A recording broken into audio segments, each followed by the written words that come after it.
بسم الله الرحمن الرحيم.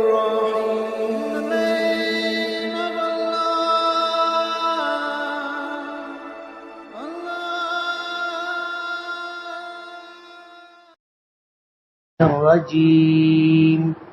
بسم الله الرحمن الرحيم. يا أيها الذين آمنوا قوا أنفسكم وأهليكم نارا وقودها الناس والحجارة عليها ملائكة غلاظ شداد لا يعصون الله ما أمرهم ويفعلون ما يؤمرون. يا أيها الذين كفروا لا تعتذروا اليوم إنما تجزون ما كنتم تعملون. يا أيها الذين آمنوا توبوا إلى الله توبة نصوحا عسى ربكم أن يكفر عنكم سيئاتكم ويدخلكم جنات تجري من تحتها الأنهار يوم لا يخزي الله النبي والذين آمنوا معه نورهم يسعى بين أيديهم وبأيمانهم يقولون ربنا أتمم لنا نورنا واغفر لنا إنك على كل شيء قدير. يا أيها النبي جاهد الكفار والمنافقين واغلظ عليهم ومأواهم جهنم وبئس المصير. صدق الله العظيم. سبحانك لا علم لنا إلا ما علمتنا إنك أنت العليم الحكيم. رب اشرح لي صدري ويسر لي أمري واحلل عقدة من لساني يفقهوا قولي. پناہ مانگتا ہوں میں اللہ تعالیٰ کی شیطان مردود سے. شروع کرتا ہوں میں اللہ کے نام سے جو بڑا مہربان بڑی رحمتوں والا ہے. اے ایمان والو، اپنے آپ کو اور اپنے گھر والوں کو اس آگ سے بچاؤ جس کا ایندھن لوگ اور پتھر ہے، جس پر سخت دل فرشتے مقرر ہیں جو زبردست ہیں، اللہ تعالیٰ کی نافرمانی نہیں کرتے، انہیں جو حکم دیا جاتا ہے اس میں، اور وہی کرتے ہیں جو انہیں کرنے کا حکم دیا گیا ہے.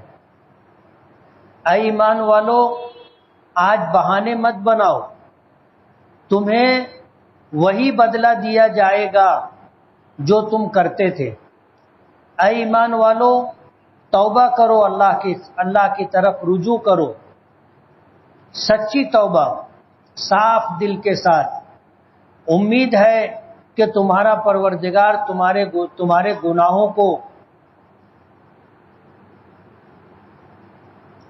امید ہے کہ تمہارا پروردگار بدل دے تمہارے گناہوں کو نیکیوں سے اور داخل کرے تمہیں ایسے جنتوں میں جس کے نیچے سے نہریں بہتی ہیں. جس دن کے اللہ اپنے نبی کو اور ایمان والوں کو جو نبی کے ساتھ ہوں گے انہیں رسوا نہیں کرے گا.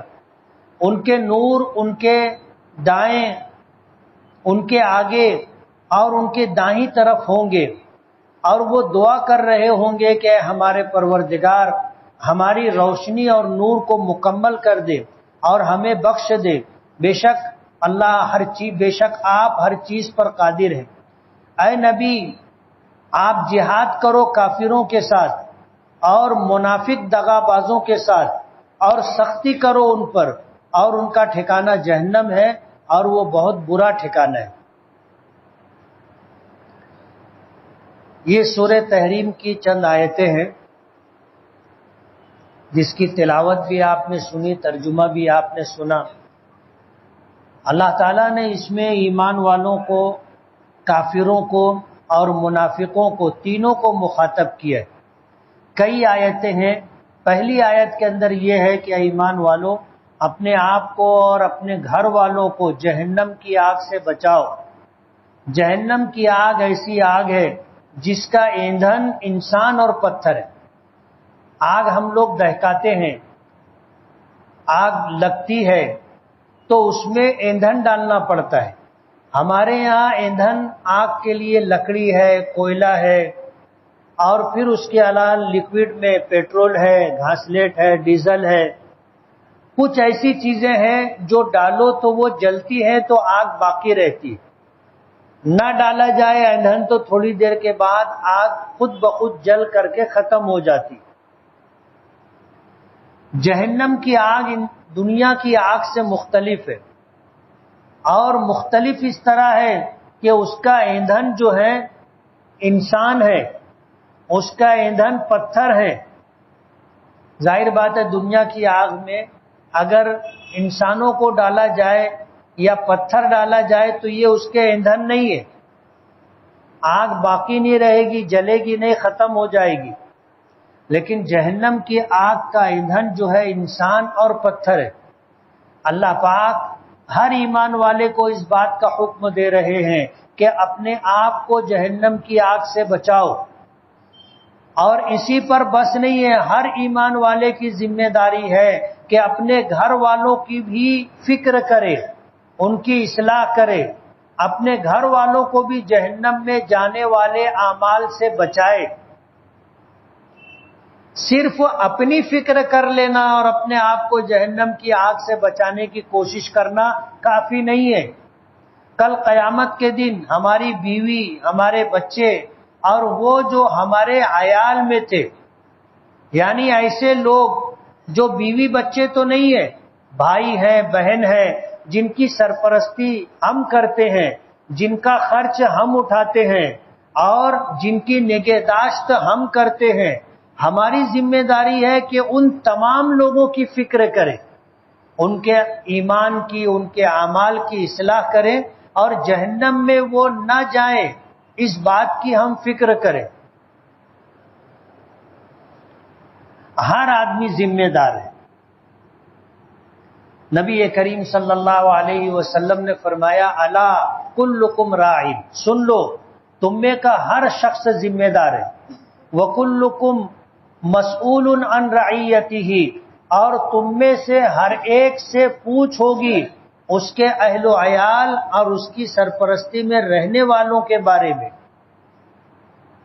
اگر ہم نے صرف اپنی فکر کی کہ ہم تو ایمان کے تعلق سے اپنی فکر کر چکے، نمازوں کے تعلق سے ہم اہتمام کرتے ہیں، لیکن اپنے گھر والوں کی، اہل و عیال کی، بیوی بچوں کی فکر نہیں کرتے، کل قیامت کے دن ہم سے پوچھ ہوگی. ہم فجر کی نماز کے لیے اٹھے، نماز کے لیے آئے، ہم نے بیوی کو نہیں اٹھایا، ہم نے بچوں کو نہیں اٹھایا، اپنے گھر میں جو لوگ ہیں ہم نے ان کو نماز کے لیے نہیں اٹھایا، تو ہمارا تنہا نماز پڑھ لینا ہمارے لیے کافی نہیں ہوگا. کل قیامت کے دن ہم سے پوچھ ہوگی کہ تم جب نماز کے لیے جا رہے تھے تو تم نے نماز کے لیے اپنی بیوی کو، اپنے بیٹے کو، اپنی بیٹی کو، اپنی بہوؤں کو، اپنی سرپرستی میں جن کا خرچ تم اٹھا رہے تھے، جن کی سرپرستی تم کر رہے تھے، جن کے اچھے برے کاموں کے تعلق سے تم ذمہ دار تھے، تم نے ان کو نماز کے لیے کیوں نہیں اٹھایا تھا؟ پوچھوگی. یہی بات حضور نے فرمائی ہے اور تاکید کے ساتھ فرمائی ہے. عربی زبان میں الا یہ حرف تاکید ہے، جس کا ترجمہ یہ کیا جاتا ہے کہ سنو.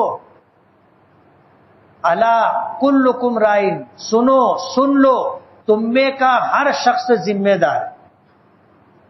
وَكُلُّكُمْ مَسْئُولٌ عَنْ رَعِيَّتِهِ، اور تم میں سے ہر ایک سے اس کی رعیت کے بارے میں، بیوی کے بارے میں، بچے کے بارے میں، بہوؤں کے بارے میں، اور گھر میں وہ لوگ جو تمہاری سرپرستی میں رہ رہے ہیں ان تمام کے بارے میں تم سے پوچھ ہوگی، سوال کیا جائے گا. یہی بات اس آیت میں ہے کہ ایمان والو اپنے آپ کو بچاؤ، وَأَهْلِيكُمْ، اور اپنے گھر والوں کو بچاؤ، نارن، ایسی آگ سے، وقودها الناس والحجارہ، جس کا ایندھن لوگ اور پتھر ہیں، علیہا، اس آگ پر ایسے فرشتے مامور ہیں جو انتہائی سخت دل ہے. ملائکۃ غلاظ، سخت دل، شداد، بہت زبردست اور طاقتور ہے. لا یعصون اللہ ما امرہم، اللہ انہیں جس بات کا حکم دیتا ہے اس میں اللہ کی نافرمانی نہیں کرتے. یعنی ان کو ذرا بھی رحم اور ترس نہیں آئے گا ان لوگوں پر جن کو اللہ نے عذاب دینے کا حکم دیا ہے. ذرہ برابر رحم نہیں کریں گے، ذرہ برابر ترس نہیں کھائیں گے.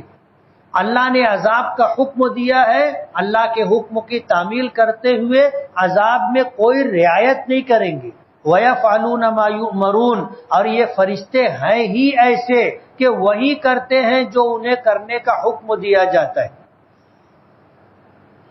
اس لیے اپنے گھر والوں کی اصلاح کی فکر کرنا ہر شخص کی ذمہ داری.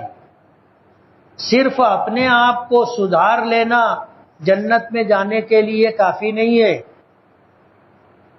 ہوتا یہ ہے کہ گھر کے ایک آدھ دو لوگ نماز پڑھتے ہیں، باقی پورا گھر بے نمازی رہتا ہے، اور کبھی انہیں گھر کا سرپرست نماز کے لیے، روزے کے لیے، اللہ کے احکامات کے لیے روکتا ٹوکتا نہیں ہے، اسے سمجھاتا بجھاتا نہیں ہے، اللہ کے احکامات کی تعمیل پر اور برائیوں سے رکنے پر اسے آمادہ نہیں کرتا. نبی کریم صلی اللہ علیہ وسلم آخری نبی، اور نبیوں کی جو ذمہ داری تھی، اب آپ کے بعد کوئی نبی نہیں آ رہا ہے، تو یہ ذمہ داری اس امت کے ہر فرد کی ہے کہ وہ اپنی اور اپنے گھر والوں کی فکر کرے. حیرت ہوتی ہے کتنے لوگ ایسے ہوتے ہیں کہ وہ اپنے گھر والوں کی فکر نہیں کرتے، دوسروں کی فکر کے پیچھے پریشان رہتے، دوسروں کو سنوارنے کی، سدھارنے کی، سمجھانے کی کوشش کرتے ہیں، اور گھر کے لوگ بے لین ہیں، گھر کے لوگ بے نمازی ہیں، ان کی فکر نہیں ہے، چراغ تلے اندھیرا رہتا ہے. آپ یقین مانیے، آپ اگر اپنے گھر کی فکر کر لیں تو آپ اپنی ذمہ داری پوری کر لیں. ہم میں کا ہر شخص اپنے گھر کی فکر کر لے اور اصلاح کر لے، پورا شہر سنور جائے گا. لیکن ہوتا یہ ہے کہ ہم لوگ اپنی فکر کرتے ہیں، اپنے علاوہ کسی کی فکر نہیں کرتے. اس لیے سب سے پہلی ذمہ داری اپنی اور اپنے ساتھ اپنے گھر والوں کی اصلاح کی. دوسری آیت میں اللہ پاک نے فرمایا یا ایھا الذین کفروا، اے کافرو، اللہ کی ربوبیت، الوہیت، عبودیت، انبیاء کرام کی رسالت، جنت و جہنم کے برحق ہونے، قرآن کریم کے کتاب الہی ہونے، اور اچھی بری تقدیر، اس کے نہ ماننے والے، انکار کرنے والوں کو کافر کہا جاتا ہے. اللہ پاک ان کو کہتے ہیں کہ اے کافرو لا تعتذروا اليوم، کل قیامت کے دن ان سے کہا جائے گا آج کوئی ہیلا بہانہ مت کرو، آج کوئی ہیلا بہانہ مت کرو. کوئی ہیلا بہانہ قابل قبول نہیں ہے. انما تجزون ما کنتم تعملون، دنیا میں جو برائیاں تم کرتے تھے تمہیں اس کا پورا پورا بدلہ دیا جائے گا، سزا پوری پوری دی جائے گی. آج سزا سے بچنے کے لیے کوئی ہیلے بہانے مت کرو. تیسری آیت میں اللہ پاک فرماتے ہیں کہ ایمان والو توبو الی اللہ، اللہ کی طرف رجوع ہو جاؤ. توبو الی اللہ، اللہ کی طرف رجوع ہو جاؤ، اللہ سے توبہ کرو. توبۃ نصوحا، سچے دل سے توبہ کرو، صاف دل سے توبہ کرو. توبہ کا لفظ ہے، اور توبہ کس کو کہتے ہیں یہ سمجھنا ضروری ہے. ایسے ایسے کرنے کو توبہ نہیں کہتے، کان پکڑنے کو توبہ نہیں کہتے.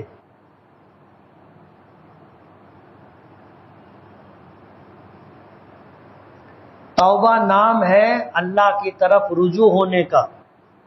توبہ کہتے ہیں کہ جو گناہ کر رہا ہے اس کو پہلے چھوڑے، دوسرا اس عمل پر دل سے نادم اور شرمندہ ہو کہ میں نے جو کیا تھا غلط کیا تھا.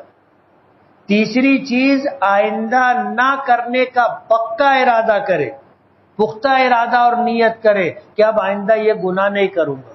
جیسے ایک آدمی جھوٹ بولتا ہے تو پہلے جھوٹ بولنا چھوڑے تب توبہ ہوگی۔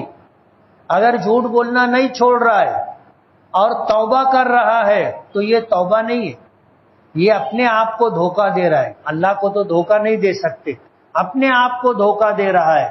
غیبت کر رہا ہے، اب توبہ کر رہا ہے تو پہلے غیبت کرنا چھوڑے۔ چوری کرتا ہو پہلے چوری کرنا چھوڑے، شراب پیتا تھا پہلے شراب پینا چھوڑے، زنا کرتا تھا پہلے زنا کرنا چھوڑے، بندوں کا حق ضائع کیا پہلے حق ادا کرے، بھائی بہنوں کا حق ادا نہیں کیا پہلے حق ادا کرے۔ توبہ دو معاملوں میں ہوتی ہے، ایک حقوق اللہ میں، اللہ کے حق میں، جیسے چوری کیا، زنا کیا، چوری کیا، غیبت کیا، جھوٹ بولا، پہلے یہ گناہ چھوڑ دے، پھر اللہ سے اس پر نادم اور شرمندہ ہو کر کے توبہ کرے اور آئندہ نہ کرنے کا عزم اور ارادے کا اظہار کرے۔ یہ ہے توبہ، یہ حقوق اللہ میں ہے۔ اور حقوق العباد میں اگر کسی پر ظلم کیا تھا، کسی کو مارا ٹھوکا تھا، کسی کا مال ہڑپ کیا تھا، کسی کے ساتھ دھوکہ کیا تھا، تو پہلے اس سے معافی مانگے، اس کا حق ادا کرے۔ اگر مالی حق ہے تو پہلے مال دے کر حق ادا کرے، اور اگر اس کو مارا تھا، اس کے خلاف سازش اور پلاننگ کی تھی، اس کو نقصان پہنچانے کی کوشش کی تھی، تو اس سے جا کر کے پہلے معافی مانگے، اور ایسا آئندہ نہیں کرے گا، نادم اور شرمندہ ہو کر کے اللہ سے اس بات کا اظہار کرے، معافی مانگے۔ یعنی دونوں سے معافی مانگنی پڑے گی، پہلے بندے سے معافی مانگے، مالی حق ہے تو اس کو ادا کرے، اس کے بعد اللہ سے معافی مانگے اور آئندہ ایسا نہ کرنے کا عزم و ارادہ کرے، اور اپنے اس عمل پر نادم اور شرمندہ ہو، تو یہ ہے توبہ۔ حقوق اللہ میں گناہ چھوڑ دینا ہے، شرمندہ ہونا ہے، آئندہ نہ کرنے کا اللہ سے عزم و ارادہ کرنا ہے، معافی مانگنا ہے، یہ حقوق اللہ میں۔ اور حقوق العباد میں اگر مالی طور پر حق ضائع کیا تھا تو پہلے مال ادا کرے، اس کے بغیر اللہ توبہ قبول نہیں کرے گا۔ کل قیامت کے دن جو لوگ بندوں کا حق ضائع کر کے وہاں پہنچیں گے، اللہ معاف نہیں کرے گا جب تک بندہ معاف نہیں کرے گا۔ اور وہاں پر کون نیکی لینے سے پیچھے رہے گا؟ ہر آدمی کو نیکی کی ضرورت ہوگی۔ جس نے بندوں کا حق ضائع کیا تھا، کل قیامت کے دن اللہ کی بارگاہ میں کھڑا ہوگا، تو جن جن لوگوں کا حق اس کے ذمے ہوگا اللہ ادا کروائے گا۔ حدیث پاک میں آتا ہے، نبی کریم صلی اللہ علیہ وسلم نے پوچھا، بتاؤ میری امت کا مفلس شخص کون ہے؟ مفلس۔ صحابہ کرام نے کہا کہ اللہ کے رسول، جس کے پاس گھر نہ ہو، سواری نہ ہو، جس کے پاس پیسہ نہ ہو، وہ مفلس۔ حضور نے فرمایا کہ نہیں، میری امت کا مفلس شخص وہ ہوگا کہ کل قیامت کے دن جب اللہ کی بارگاہ میں پہنچے گا تو نیکیوں کے انبار لے کر کے آئے گا، نیکیوں کے انبار لے کر کے آئے گا، لیکن دنیا میں بندوں کا حق ضائع کیا تھا، دنیا میں بندوں کا حق ضائع کیا تھا، تو پھر ہوگا یہ کہ ہر حقدار آئے گا، اپنے حق کا مطالبہ کرے گا، جس کا جتنا حق ہوگا اس کی نیکیوں میں سے اتنی نیکی لے کر کے حقدار کو دے دی جائے گی۔ ظاہر بات ہے وہاں پیسہ تو چلے گا نہیں، وہاں پیسہ نہیں چلے گا، اور کسی کے پاس پیسہ رہے گا بھی نہیں، نہ دینے کے لیے ہوگا، اور اگر کسی کو دیا جائے تو وہ لے گا بھی نہیں۔ جو نوٹ اپنے یہاں بند ہو گئی ہے، آج اگر کوئی تم کو دے تو تم لوگے؟ کسی کام کے نہیں ہے وہ۔ تو دنیا کے جو درہم و دینار ہے، روپیے پیسے ہیں، یہی کے لیے ہیں، یہ یہاں کا سکہ ہے، وہاں کا سکہ نہیں ہے، وہاں کا سکہ تو نیکیاں ہے، حقدار آئیں گے تو ان کو نیکیاں دینی پڑیں گی۔ علماء نے لکھا ہے کہ 3 پیسے کے بدلے میں 700 مقبول نمازیں دینی پڑیں گی۔ کتنے کے بدلے میں؟ بولو نا، 3 پیسے یعنی 1 دھبو کے بدلے میں 700 مقبول نمازیں دینی پڑیں گی۔ اب ظاہر بات ہے جن کا حق باقی ہے وہ آئیں گے، اپنا حق مانگیں گے، اللہ انصاف کرے گا، اس کی نیکیاں لے کر اس کو دے دیں گے۔ ایک وقت آئے گا کہ حقدار آتے رہیں گے، نیکیاں لیتے رہیں گے، اس کے پاس نیکی ختم ہو جائے گی، حقدار باقی رہ جائیں گے، کھڑے رہیں گے۔ حضور نے فرمایا اب جو حقدار تھا اس کے نام اعمال میں جو گناہ تھے وہ گناہ اس کے حق کے بقدر نکال کر اس کے نام اعمال سے اس کے نام اعمال میں ڈال دیے جائیں۔ ہم ظاہر بات ہے اب اس کی تباہی و بربادی میں، اس کی ناکامی اور خسران میں کیا شبہ ہے کہ اس کے پاس بچا کچھ نہیں، سب حقداروں نے لے لیا، اور جن کو نیکی نہیں ملی ان کے گناہ اس کے نام اعمال میں ڈال دیے۔ علماء نے لکھا ہے کہ اس نے دنیا میں شراب نہیں پی تھی، شراب پینے کا گناہ اس کے نام اعمال میں آئے گا۔ جوا نہیں کھیلا تھا، جوا کھیلنے کا گناہ، زنا نہیں کیا تھا، زنا کرنے کا گناہ، ایسے گناہ اس کے نام اعمال میں ڈال دیے جائیں گے۔ حضور نے فرمایا میری امت کا مفلس آدمی یہ ہوگا۔ اس لیے موت برحق ہے، کوئی ہمیشہ رہنے والا نہیں ہے، اور دنیا میں جو کچھ ہے سب یہی رہ جائے گا، ایک پیسہ بھی آپ کے ساتھ جائے گا نہیں۔ قبر میں تجوری نہیں رہتی اور کفن میں جیب نہیں رہتا، آدمی دنیا سے گیا تو خالی ہاتھ جائے گا۔ اس لیے اپنی دنیا بنانے کے لیے آخرت برباد نہیں کرنے کا، حالات اچھے ہوں برے ہوں، دنیا بنانے کے لیے آخرت برباد نہیں کرنے کا۔ بھوکے رہ جائیں چلے گا، کپڑے سستے پہن لے چلے گا، بغیر سواری کے رہ جائیں چلے گا، جھوپڑی میں زندگی گزار لے چلے گا، لیکن کسی بندے کا حق کبھی نہیں مارنا، ورنہ آخرت تباہ و برباد ہو جائے گی۔ اور حقوق العباد میں اللہ بھی بندے کی توبہ قبول نہیں کرتا جب تک کہ بندے کا حق ادا نہ کیا جائے، جب تک بندے سے معافی نہ مانگی جائے۔ اور بندوں کا حق ادا کرنے کی آپ نیت کر لو کہ میں دوں گا، نیت سچی ہوگی اللہ آپ کی مدد کرے گا، ادائیگی آسان ہو جائے گی۔ آپ کے ذمے مالی حق نہیں ہے، لیکن آپ نے کسی کو گالی دی تھی، کسی کی غیبت کی تھی، کسی کو سازش کر کے نقصان پہنچانے کا پلان بنایا تھا، ایسے لوگوں کو آپ جا کر کے معافی مانگ لو کہ مجھ سے آپ کے تعلق سے کچھ اس طرح کی باتیں ہو گئی ہیں کہ جو آپ کی حق تلفی ہے، میں اس کے لیے معافی مانگنے کے لیے آیا ہوں، مجھے اللہ کے لیے معاف کر دیں۔ ناک نہیں کٹتی، آج تک کسی کی ناک کٹتے ہوئے دیکھا ہے؟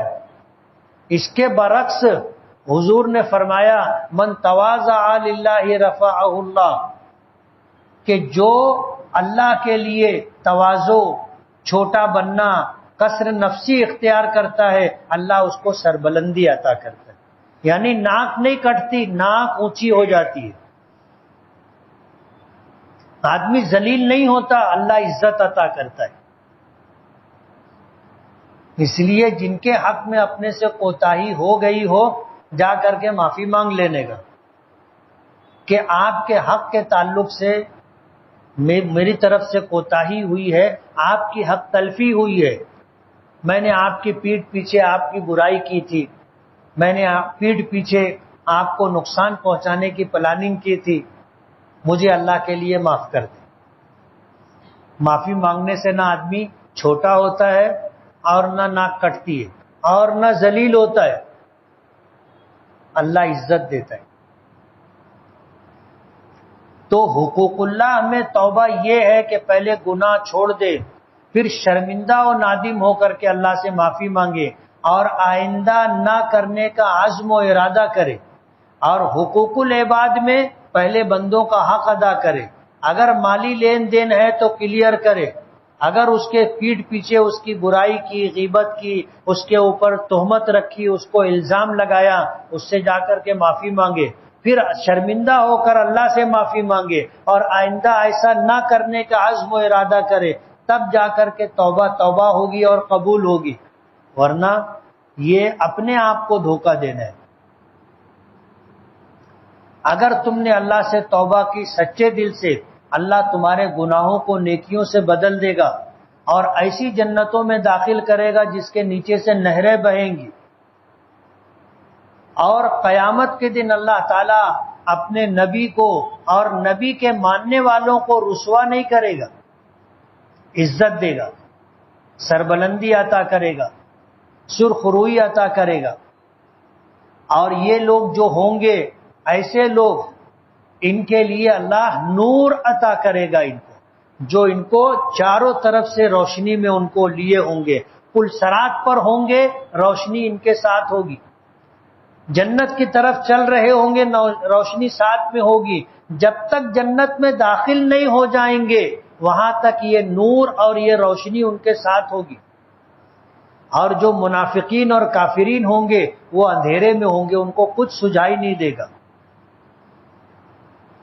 پل صراط پر آئیں گے، کٹیں گے اور جہنم میں گر جائیں گے۔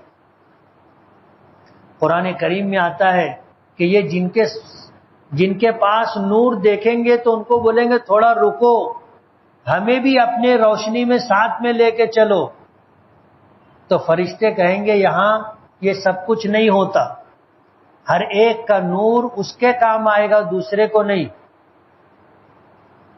دنیا میں گناہ کرتے تھے اور گناہوں کی تاریکیوں میں رہتے تھے، تو آج یہاں تاریکی تمہارا مقدر ہے، اندھیرا تمہارا مقدر ہے۔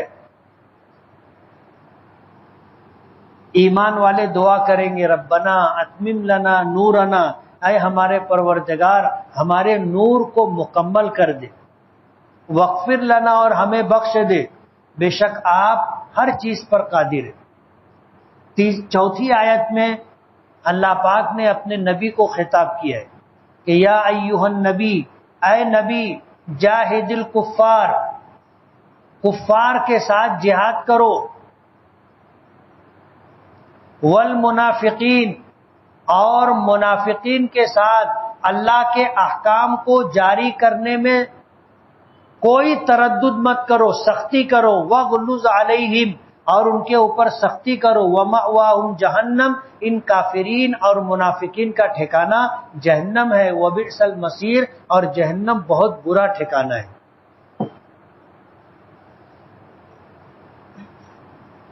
فجر کی نماز کے واسطے آنکھ نہیں کھلتی، کچھ عمل بتائیے۔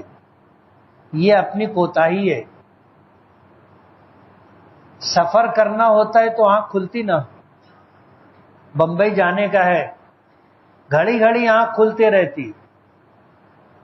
اللہ سے دعا کرو اور اٹھنے کا انتظام کر کے سو، الارم لگا کر کے سو، جو اٹھتا ہے اس کو بولو کہ تم اٹھنا تو مجھ کو اٹھانا، اور جب اٹھایا جائے تو ایک مرتبہ میں پھٹ سے اٹھ جانے کا۔ الو نے کربلا کا منظر دیکھا ہے کیا؟ یہ بات غلط ہے۔ فجر کی نماز نہیں پڑھ سکے تو ظہر سے پہلے قضا پڑھنا ہے تو سنت بھی پڑھنا پڑے گا، ظہر سے پہلے اگر پڑھ رہے ہیں تو سنت کی بھی قضا کریں گے۔ فجر اور عصر کی جماعت کے بعد امام دائیں بائیں رخ موڑ کر بیٹھتے ہیں، کیا ایسا کرنا سنت ہے؟ ہاں، ایسا کرنا سنت ہے۔ مسجد یا مدرسے کی تعمیر غیر مسلم مزدوروں کے ہاتھوں کروانا کیسا ہے؟ جائز ہے۔ خانہ کعبہ کیسے بنا؟ کیا اللہ فرشتوں سے پہلے ناراض ہو گئے تھے پھر ان سے خوش ہو کر کعبہ بنانے کا حکم دیا؟ ایسا نہیں، سب سے پہلے کعبہ اللہ کے امر کن سے بنا تھا، پھر اس کی تعمیر فرشتوں نے کی، پھر حضرت آدم نے کی، پھر حضرت نوح نے کی، پھر یہ سلسلہ چلتا رہا۔ گٹکا اور تمباکو کھانے سے اور بیڑی پینے سے وضو ٹوٹ جاتا ہے یا نہیں؟ وضو نہیں ٹوٹتا ہے، لیکن اس کا کھانا مکروہ ہے۔ کوئی عمل بتائے جس سے گھر میں برکت ہی برکت ہو جائے، گھر میں بھی نماز پڑھنے کا، جیسے نماز کے لیے مسجد میں آتے، گھر میں بھی نماز پڑھنے کا، ایک بات۔ دوسری بات، ہمیشہ باوضو رہنے کا اہتمام کرنا۔ تیسری بات، دسترخوان بچھا کر کے کھانا کھانا۔ کھانا کھانے سے پہلے ہاتھ دونوں گٹوں سمیت دھونا، ایسے نہیں دھونے کا، ایسے دھونے کا پورا، چاہے ہاتھ صاف ہو۔ اب جیسے ظہر کی نماز پڑھ کر ہم مسجد سے گئے، ہاتھ صاف رہتا ہے، مسجد سے سیدھے گھر گئے، ہاتھ صاف ہے، لیکن ہاتھ دھونا سنت ہے۔ ہاتھ صفائی کے لیے نہیں دھویا جاتا، ہاتھ سنت کی ادائیگی کے لیے دھویا جاتا ہے۔ دسترخوان پر اگر کھانا، ریزہ، روٹی کا ٹکڑا گر جائے، اٹھا کر کے کھانے کا۔ برتن کو صاف کرنے کا، برتن میں سالن اولن چاول چھوڑ نہیں دینے کا۔ عام طور پر گھروں میں لوگ صاف نہیں کرتے، ایسے ہی رہ جاتا، یہ برتن بد دعا دیتا ہے، یہ برتن بد دعا دیتا ہے کہ آئندہ اس کو مت دینا۔ جس دن اس کی دعا قبول ہو گئی، آپ کے گھر فاقہ ہونے لگے گا۔ چہرے پر بہت سارے دانے پھنسی ہے، کوئی وظیفہ بتائے۔ پیٹ صاف کرو، پیٹ قبض نہیں رہنا چاہیے، اور نیکی کثرت سے کرو، چہرے پر نور رہے گا۔ نیکی کثرت سے کرو، گناہوں سے بچو، چہرے پر نور ہوگا۔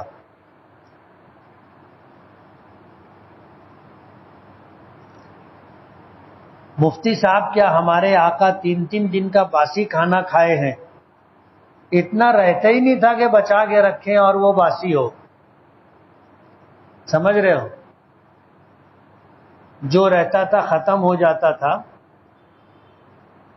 پیٹ بھر کھانا نصیب نہیں ہوتا تھا۔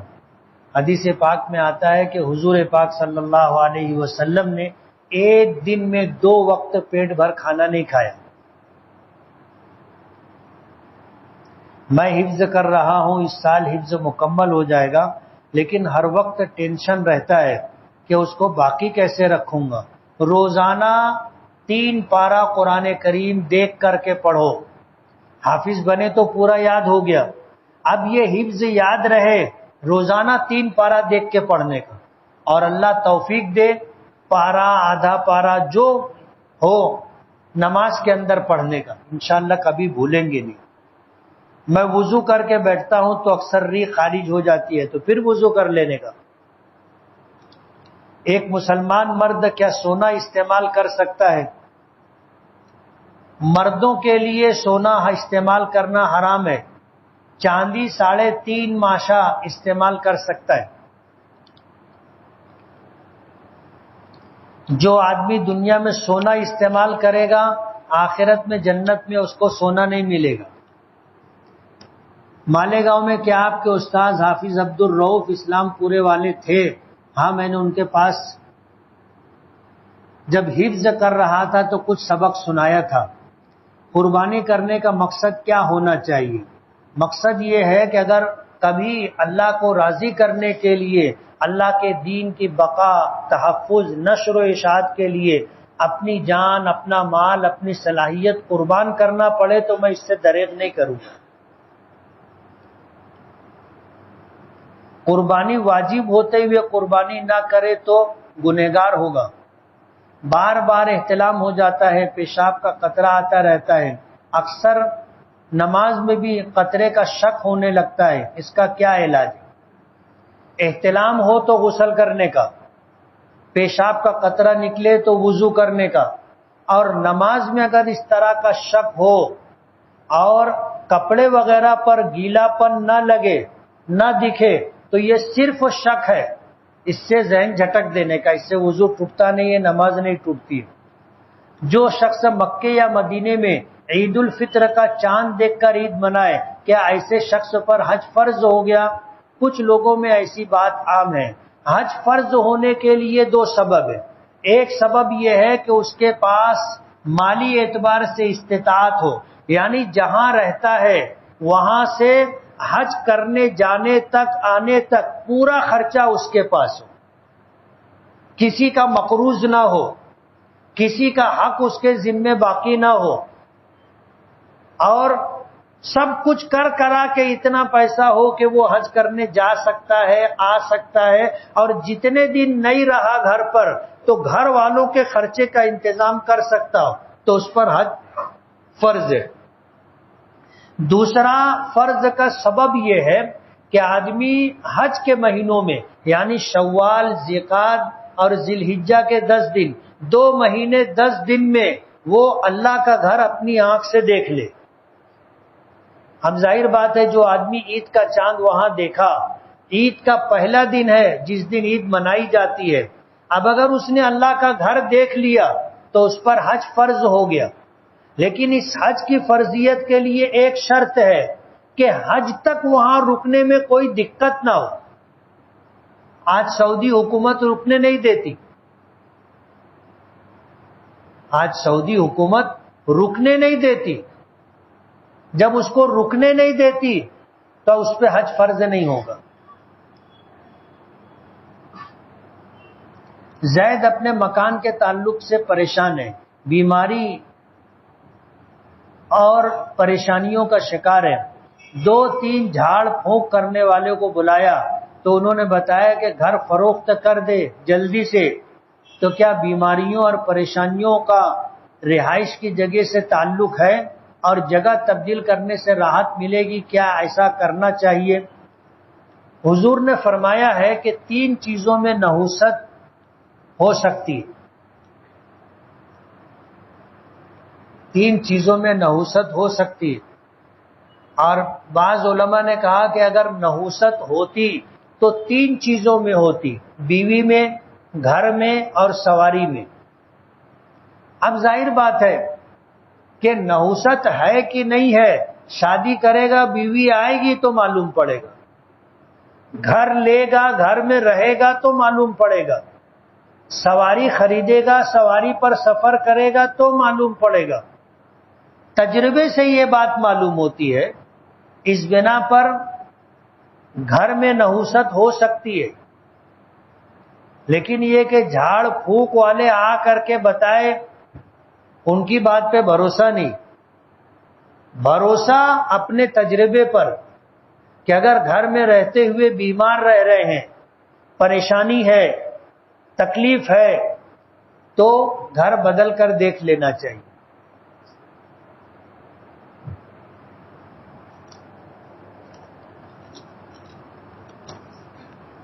شیئر مارکیٹ پر پیسہ لگانا جائز ہے یا نہیں؟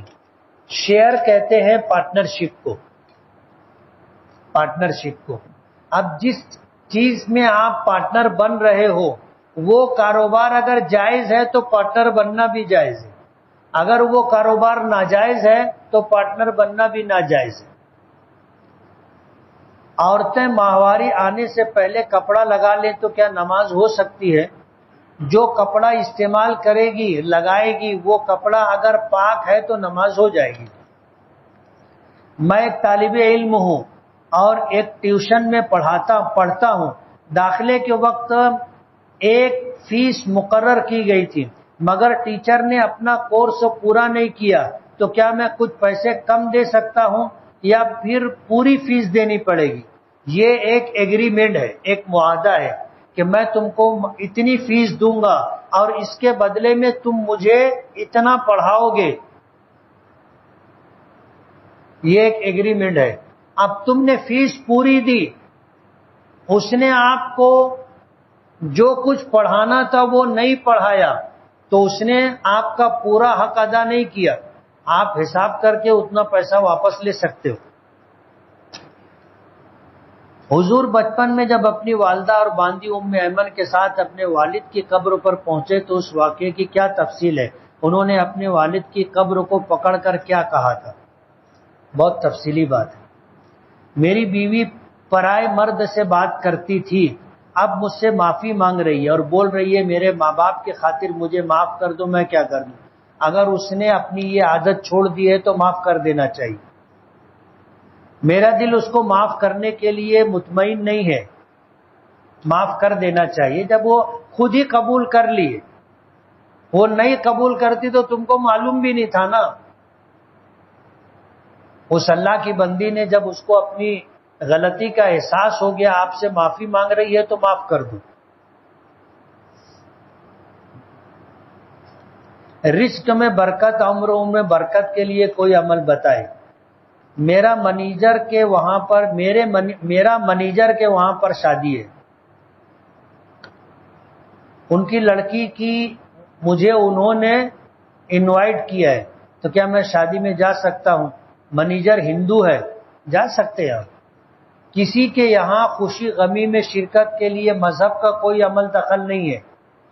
کھانا کھانے کے تعلق سے بات یہ ہے کہ اگر اس کی کمائی حلال ہے تو آپ کھا سکتے ہو، چاہے وہ ہندو ہو، اور کمائی حرام ہے تو نہیں کھا سکتے، چاہے وہ مسلمان ہو۔